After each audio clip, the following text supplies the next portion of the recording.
NutriWellB Training Course. Module 1. Critical Digital Thinking and Fact-Checking.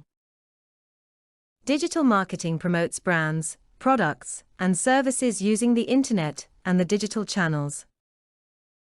Some typical activities are displaying advertisements, content marketing, SEM and SEO, or marketing through email or social media. The success in digital marketing is guided by analytics and indicators on aspects like web traffic, social media, email campaigns, or online advertisements.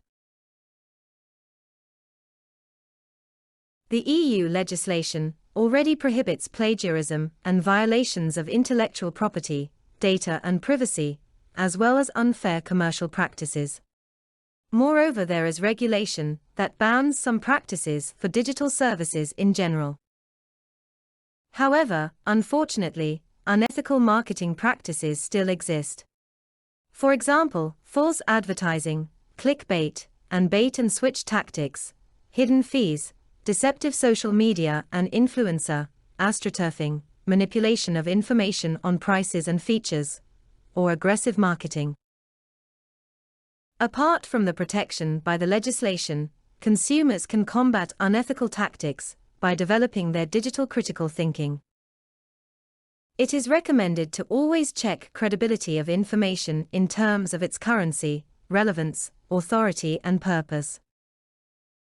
Each individual can also use countermeasures to prevent or mitigate some unethical tactics. For example, false advertising can be mitigated with more research and consultation of independent reviews before buying something. One can avoid clickbait by verifying credibility and also using some browser plugins to identify unreliable sites.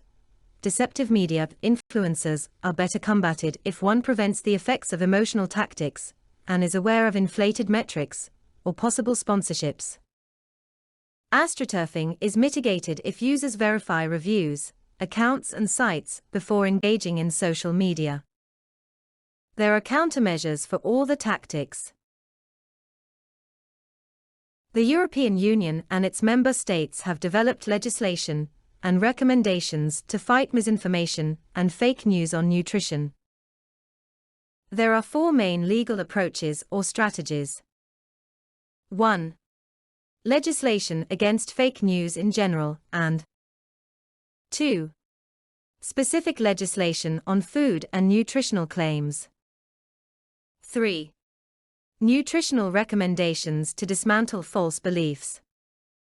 Or 4. On fake news.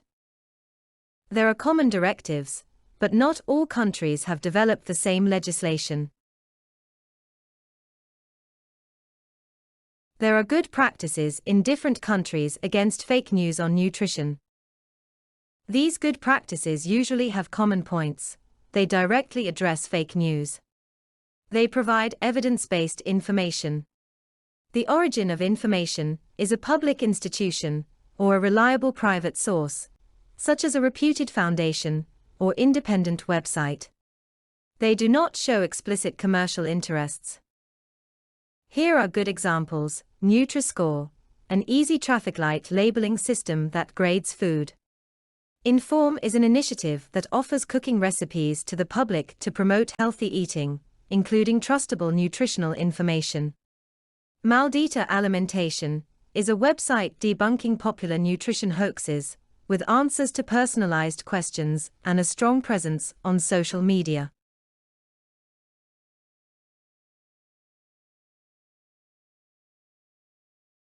Media labeling consists in analyzing and evaluating the content of media sources to assess their credibility and accuracy. Some strategies in this field are examining the sources of information. Beware of sponsored contents. Rely on scientific journals and independent news organizations. Assessing the language and tone. Misleading or sensationalist language, exaggerated claims, or the use of catchy phrases and clickbait are frequently linked to information not grounded in scientific evidence.